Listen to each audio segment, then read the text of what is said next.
Hello, Connecticut, and welcome to the Paid Leave Podcast. The title basically says it all. I'm Nany Barrow, and I will be delving into this new state program and how it can help you and your family. This podcast will give you information you should know about Connecticut paid leave and maybe just a little bit more. Connecticut paid leave brings peace of mind to your home, family, and workplace.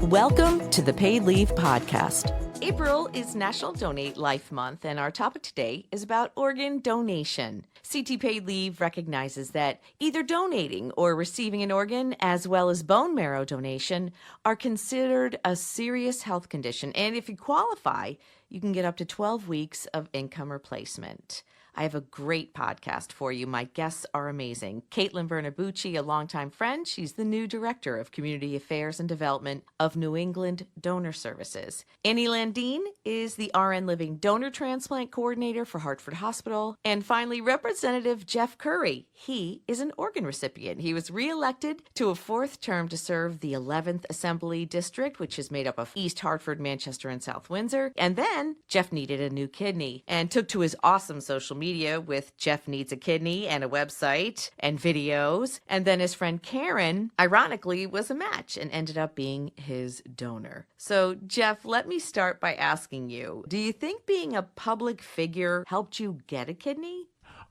It definitely helped. You know, you have a different platform and a whole bunch of different ears that are listening when you are talking. And so it's definitely like a level of privilege that I think a lot of folks don't have who find themselves in that situation. Mm-hmm. And so, you know, the only option, I had two options in my mind. It was either find somebody who can give you a kidney or not live much longer the way that I was living, or at all at that case. And so, you know, being able to just kind of be very open about it and in the hopes that other people would kind of hear that and take that same steps themselves to, you know, better their own health conditions. Well, it's interesting because it could have gone either way for you. Like some people in public office wouldn't want people to know they're sick, you know, because there's that perception of, am I going to get reelected? Or do they think I'm not healthy? Or so did that ever cross your mind? No, but there were people who did. I would say less than 5 reached out and thought it wasn't a good idea for me to continue doing what I was doing because of this. And not, I mean, I also did this in the middle of a pandemic. I mean, that added a whole other layer to this. But anybody who knows me, first off, as far as putting this out there, I mean, I'm an open book. I'm not hiding anything. So, yeah, there was no other way to do this. Well, there could have been a different way, but you were really social media savvy about it. You really were. You used what you knew, the tool that you use all the time, which you're great on. But did you ask friends to get tested, or what did you do? I didn't. I didn't specifically go to them and ask them. They just, out of the goodness of their own heart, either, you know, heard the story from me, from other friends, family. We started the website. We mailed decals out all around the country. So there were people driving all around this country who were then reaching out to the hospital to get tested. Kudos to the hospital because the level of engagement that they had on this, I think, you know, not to brag, but I think it was like the second highest they were saying. And so because of that, other people were actually able to get matched in different situations. Wow. So this was not just about me. I mean, that's first and foremost. I mean, my tattoo here, We Before Me, is just the way in which I live. And so it was all about making this as inclusive process as I could. You are involved to get fair treatment for organ donors. Yeah, so we actually just passed the Living Donor Protection Act, and so they wouldn't be able to be discriminated against with regards to insurance coverage. And just having it added to the paid leave piece, you know, once people realize how easy, quote unquote, it is to donate an organ, it's that last barrier of, well, I have a job. Like, I'm going to have to take time off. How am I going to do this? And so now that that's on the table, I hope that this is a total game changer for people. It just goes to show that this was important. It is important. And we had to get this done. How did you find out that you actually needed a kidney?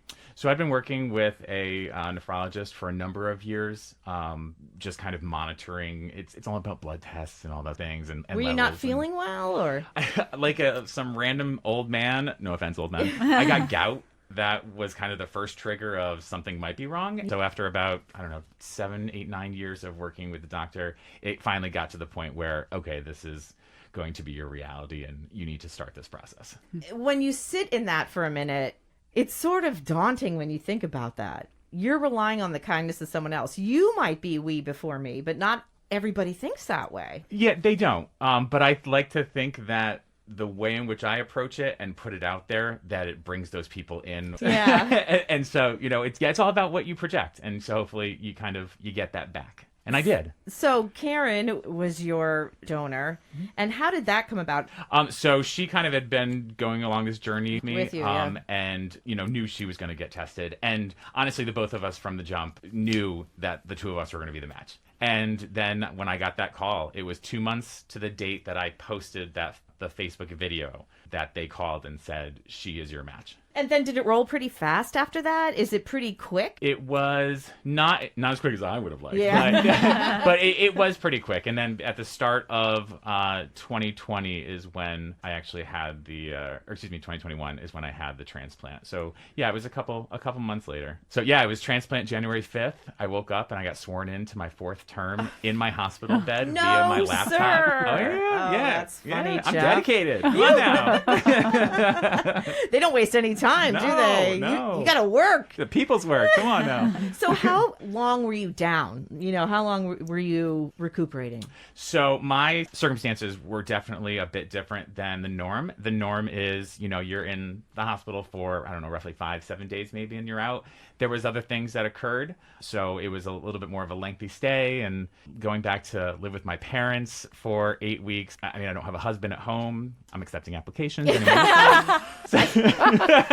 So I went back and lived with my parents for 8 weeks, and then went back to my own home the beginning of March. And it was remote work with the legislature, kind of full force. Which was fantastic. And if there was any timing that had to be good. I say that all the time. It's so weird to be like, yeah, let's get one in a pandemic. But honestly, everything kind of aligned and allowed me to be able to recuperate and get everything done that I needed to do without it appearing that I wasn't able to do everything to the level I normally do, which I did. Yeah, which of course. Was there any guilt when Karen's like, I'm a match, I'm doing this? I don't know. I would be like, oh my God, I can't even ask that of you. No, because I know. And the reason I say that is the work that goes into that leading up to it, the work with the team at Harvard Hospital and the testing that you go through to ensure that your donor is going to be able to live a long, healthy, and productive life. There's just no question that when they say this is it, they've already checked all of those boxes, crossed those T's, dotted those I's. And so it's now just, let's get to this surgery and let's get this done. You came in and you said that you had a doctor's appointment. Do you have regular appointments that you have to check in with your doctor? I do. And so they're you essentially live at the clinic after you have a transplant, and you're in and out on an almost daily basis. I've now moved to 6 months. It's a good spot to be in, and it makes you feel better about kind of the whole situation. How was the whole situation when you found out you needed a new kidney? What was that conversation like with your family? So I found out on the 31st of the year before. And so I remember hanging up the phone. I think I cried for about 30 seconds. And then I was like, okay, well, we're not going to cry about this because there's stuff we have to do now. I text my family and I said, I don't want to talk about this right now. This is what I know. And we'll talk about this later. And then I likely didn't start the process as soon as my doctor would have liked to. But at 3 months in, he's like, Jeff, we're doing this now. Nobody in your family wants to see you sick. Kidney disease runs in the family. My mother's brother passed when they were younger of kidney disease. And so I think she kind of had a different emotion going on.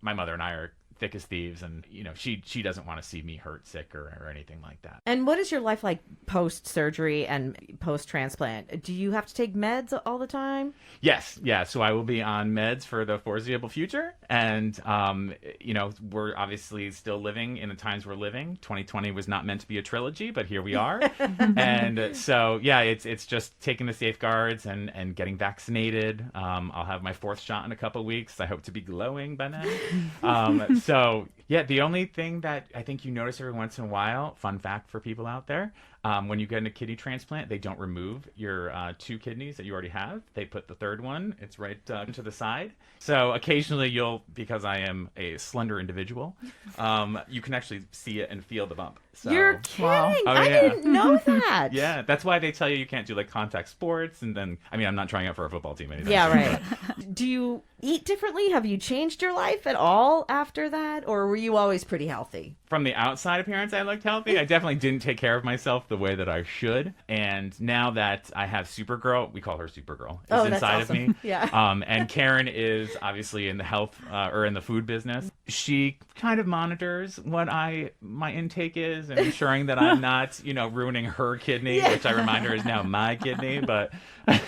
You have 3 kidneys. That's I do. amazing. Yeah. I call them adult knees because I'm too old for kidneys. Yeah. So it's 3 adult knees. Zach, can you put some legislation together so we could change that to adult knees? Is there going to be a 5th term, or what do you think? What are your thoughts on Absolutely. what you're doing? Paperwork's filed, fundraisers already happened, and we're set for November 2022. And you're not the only person who's in politics who's had to have a donor. Yeah, correct. Senator Looney, who's Yeah. the president of the Senate, who is a few years older than I am, got himself a kidney about a year before I did. He's chugging along and doing what he needs to do in his chamber. So did you ever compare notes, or did you talk to him about it? So I did once, actually, and it was afterwards, and my levels weren't to where we wanted them to be. And so I went to him and I said, "What's your level on this?" And he's like, it's this. And I go, "Why do you have like a 7-year-old kidney, and I have this like 90-year-old kidney?" So we laughed a little bit, but yeah, no, we're both doing well now. Have you had people come up to you and say, "Hey, I'm getting a kidney," or Oh, everybody. Yes. Everybody thinks that you're now an expert, and it's been great though, because if people then feel comfortable to come and talk to you and have that conversation, I'm not the expert, so I at least know where to send them off to have, the conversation of, if their family member needs a kidney, or if they're considering donating, to somebody else. So yeah, no, it's been some great conversations. Annie Landine, who is the Hartford Healthcare RN Living Donor Program Coordinator. Tell me a little bit about what you do. So my job is to help any potential living donors start their process with education and getting them through their what we call a workup in order for them to actually donate. And how long is that process? There's not like set appointments. I would say generally, if everything goes absolutely well, we're thinking like 3 to 4 appointments before they donate. However, if there's some additional testing that needs to be completed, they might have to do a couple extra appointments. But it's dependent on the donor, to be honest. And what is the criteria if you're a donor? So the criteria for donors is really just to be in good general health. We do screen donors 18 and up, but we don't have an age limit. We see a lot of older donors come through, and, we take it case by case. It's not easy to pass our exam. It's not. Because not only medically, we're looking psychosocially. We don't want to put anybody in debt doing this, from time off work, all that good stuff. Now we have Connecticut paid Exactly. leave, so we're okay. Yeah. We're okay, Annie. And I wish Karen were here, because her favorite stories to tell are the testing process. Yeah. And if you find her on social media, one of the greatest things she has is the video she created, because you have to provide urine tests. She had to fill jugs. Well, Karen is an overachiever, and so she went a little too far and everything. So she wound up having to do this, like, fill the jugs is what we called it, like 3 different times. And so she made videos with them. And, we tried to have as much fun with this whole thing as we possibly could. My gosh. We don't want over collection.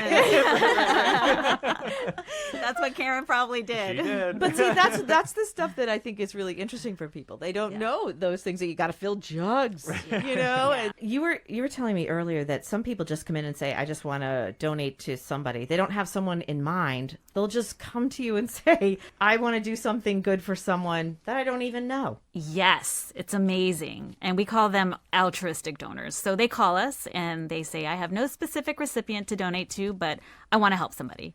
And it's amazing. They help somebody with a living, with their living donation. I think that is the most unbelievable thing I have ever heard. It's amazing. Is it usually a family member or a friend? Is that usually how it works? I think initially people go to their family first. However, we tend to see that there's more people that are not really related to the recipients. So it could be anybody. And this is why we try to teach our recipients, put that message out there to as many people as you can, because you just really never know who you're going to reach and who's going to actually make that call to us. I think I remember seeing a billboard about someone needing a kidney. Yes, yes. And that person did find a kidney. It was a great piece that they put out. And, I tell everybody, you don't have to do the billboard thing. But certainly if you want to and you have the means, sure, why not? Or you could be like, Jeff Currey. who uses social media a lot cheaper than a billboard, but still the same effect. And I have found that even through these COVID times, social media is the place to go. I say do what you feel is comfortable, but social media is going to be the quickest way to get that information out there. Absolutely. Have your friends share your message. Share your message. Have your friends share your message. Caitlin Bernabucci, who is from the New England Donor Services. You have a similar story about your mom. And is that the reason that you got involved? Yes, 100%. So it's been 18 years now, and it's remarkable to me. My mom is doing great. She's healthy, she's active, she's retired, and she's been given the opportunity to do so many things that she would not have been able to do without the gift of life from her donor. Yeah. She was 49 years old when we found out that she was in end-stage liver failure. And I was away at college. I remember coming home and talking to the wonderful surgeon at Hereford Hospital, Dr. Hull, and he told us that if she did not receive a liver transplant within a week that she would die. And my mom had been so healthy up until that point and just had some things going on that we didn't know about. But to get that kind of reality check was very shocking for us. And we hadn't really thought about donation before. I mean, my mom and dad had always told us, like, when you get your driver's license, you can be a registered donor and it's the right thing to do. So we were all proud registered donors. Never really thought about what that would mean or what that would look like for us to need to receive. She ended up waiting a very short amount of time and received her liver transplant and is doing great. I mean, has seen me get married, my brother graduate college, 3 grandkids be born. It changed the path of my life in many ways, but I feel so dedicated to this work and to this cause and really to helping people understand what a truly wonderful gift. I mean, it changes lives, and it's something that we really can all do, whether it's through living donation or signing up on your driver's license or online through registerme.org for deceased donation. Everyone can do it, and there's really no reason not to. Right. And some communities, it's tougher. Sure. They're skeptical about that. And do you see that you're making some inroads to that? I think so. I truly believe so. I think the more that we can share stories of people whose lives have been saved through donation, the more times we can tell the story of a donor who gave the gift of life, either in life or after death. I think that it helps people understand really the beauty of the process, and that it is a very safe clinical process that's heavily regulated and watched over. And no one gets into medicine to do anything besides save someone's life. They're trying to save their patient's life. So I really hope that people will begin to understand that really that's a myth that is perpetuated really well by the media. It makes for a lot of good TV shows, but hospitals can't hasten death, because people do have certain beliefs when it comes to donation and misunderstandings. And I really do encourage people to get the facts about donation and to talk to their families about it. I think the thought that you could go and really change the course of someone's life, and you could save someone from death, save someone from years of dialysis, return them back to their families, let them get back to work and be a productive member of society, like that you can do that. And it's very cool that anyone of any age can be a donor. We don't have an upper age criteria for deceased donation either. We've had donors well into their 70s and 80s that have gone to give healthy organs to someone else, or even the gift of tissue through skin and cornea and bone. It really is amazing what we can give when our work is done here. Did your mom know the donor? So she did not know who the donor was. It is an anonymous process from when we talk about deceased donation. It's confidential. But we really encourage both sides to start communication, usually through writing. I remember one of my first training meetings was with our donor family care program manager. And the first question she asked me was, so your mom's a recipient. She had been transplanted then for about 2 years. Did your mom write to her donor's family? And we honestly had not at that point, and talked to her for a long time. And I just said, we don't know what to say. Like, we're so overwhelmed by this incredible gift of life that this person has given us. And we knew at the time they did share that he was an 18-year-old male. And it just felt like we could never find the right words to say to this family, this grieving mom and dad and brother, that we're so grateful because we have our mom. And she looked at me and she said, well, it's time for you to write the letter. She's like, no excuses. I don't want to hear it. Sit down and write the letter. So we did. So we wrote immediately. My mom wrote a letter. I wrote a letter. My dad wrote a letter. My brother, because we were so full of this gratitude, but we're fearful of what to say. We didn't want to upset the family. As soon as we wrote to the family, we heard right back.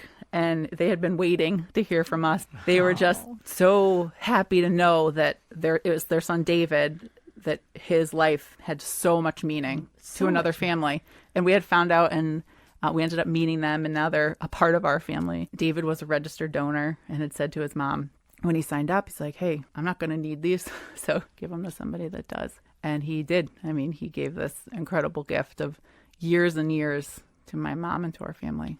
And when you hear stories like that, I mean, of you and your mom, you know, like there's Jeff's story. There's Selena Gomez, who had a living donor, a friend of hers, too. I appreciate you putting me on the same. Yeah. I definitely think through more storytelling, more people will understand how important it is. I think it's one of those things it's easy to say, oh, well, it doesn't affect me, so I don't need to sign up. But I think that more people need to realize that, A, it could affect you. I mean, your likelihood of ending up with, especially some kind of kidney problem, is pretty high. And the need for kidneys is huge. I mean, it's over 100,000 people waiting for an organ, and 85% of those are in need of a kidney. So What? Yes. we definitely need you to register as a donor if you want to be a donor. And then if you are ready to donate a kidney now, do it now.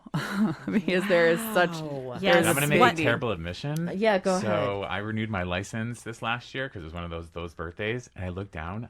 I did not have the heart on that license. Oh. And the level of guilt that I felt. So I was like, oh my goodness. And so then I immediately went to social media and I was like, pull out your license. And so if you're listening right now, pull out that license. Yes. Take a look. If you do not see that heart, do what you have to do to get that heart on there to be that organ donated. That's Yeah. all I think that you can really do is just educate people. I definitely think education's, really, really big. The wait list, if somebody gets placed on a deceased wait list, it's 5 to 7 years for kidney.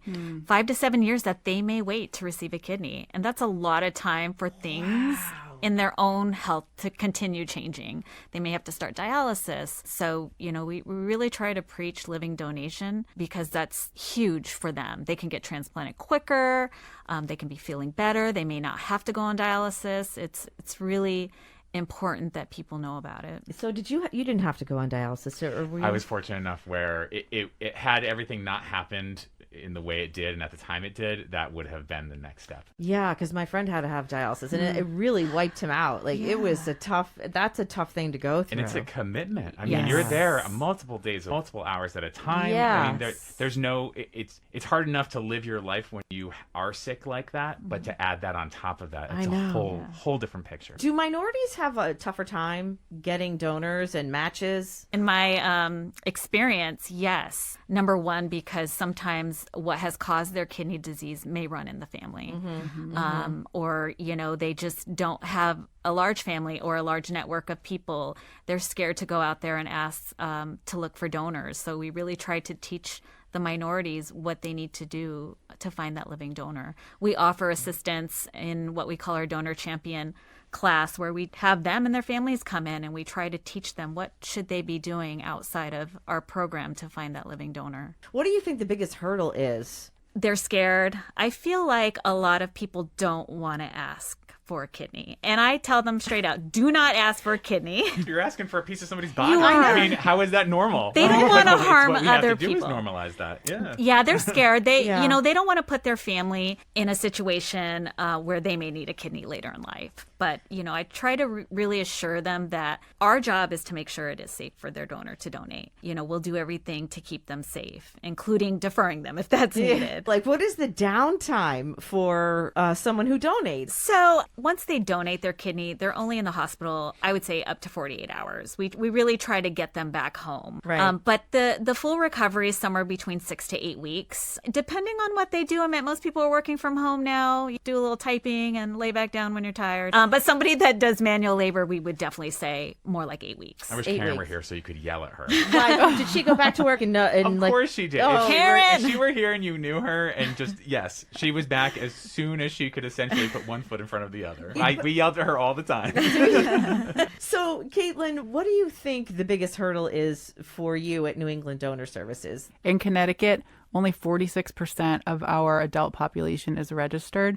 Honestly, we're falling way behind all the other New England states. We need to do better. I mean, at least half of the population. We need to see that. Why are we we so low? Do you have any ideas about that? Like why? I really think that it's in education. People need more access to the facts about donation. So any opportunity that we have to tell a story, a positive story about donation, to share a myth, to let people know that this is real and impacting people right now and that they need to make a decision. The hard part about the donation side that we see is deceased donation is tied to something that nobody wants to talk about, death and dying. Right. So anything that kind of is in that line makes people sometimes feel uncomfortable. But the Connecticut DMV, even though our rate of registered donors we measure through the DMV is low, they go above and beyond when it comes to helping people register. And that kind of support, that system support, is so important to us. If you have some concerns about donation, you're worried about your healthcare being compromised, which it absolutely won't be,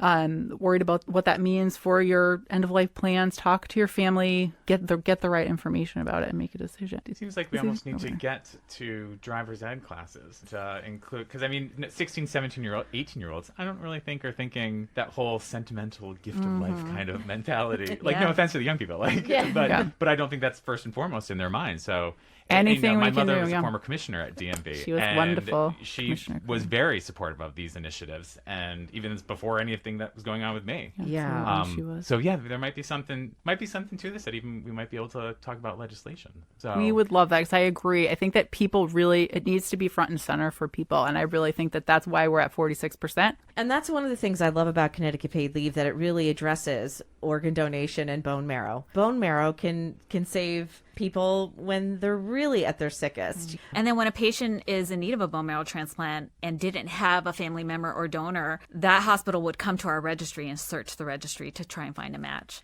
So a lot of those, anybody that was coming to that registry at the time was unrelated and had no clue who they were actually donating to. So Bone marrow donor, you think, oh man, that's going to hurt. yeah. But it's not the same anymore. No, so now, the older way, I would say, would be the bone marrow harvest. But more these days, they're doing the stem cells through apheresis. So it's really similar to a blood donation, and it's a quick recovery as well. So tell me what this kidney swap is all about. So basically, if you're not compatible to your recipient, if I want to donate to Jeff, we're not blood type compatible, I still want to donate and help him, then I would go through the kidney swap program, which is my job, and I coordinate those, help coordinate those. So I would donate to somebody in the registry that matches me, and in return, we would find the match for Jeff, the perfect match. The other good thing about the registry, this kidney registry, is that everybody in there has a donor. They're just not compatible. And way back in the day, it used to stop. If you're not compatible to somebody, okay, that's it. That's all we can do for you. And then this really smart gentleman created this kidney swap program. Yeah, and sometimes it's like 8-10 people sometimes Yeah, in these chains. yeah. It's crazy. So Yeah. it's just amazing. Even the people that still continue, if they are not a compatible match, like, it's amazing to hear that they really do want to help. And not only are they helping their intended recipient, but they're also helping somebody else in that registry. And so basically you're saving 2 lives. And those are the toughest conversations. Those when you ask, is it tough? That's the hardest one. Yeah. And because a lot of times people step up for you because you're you and you have that relationship.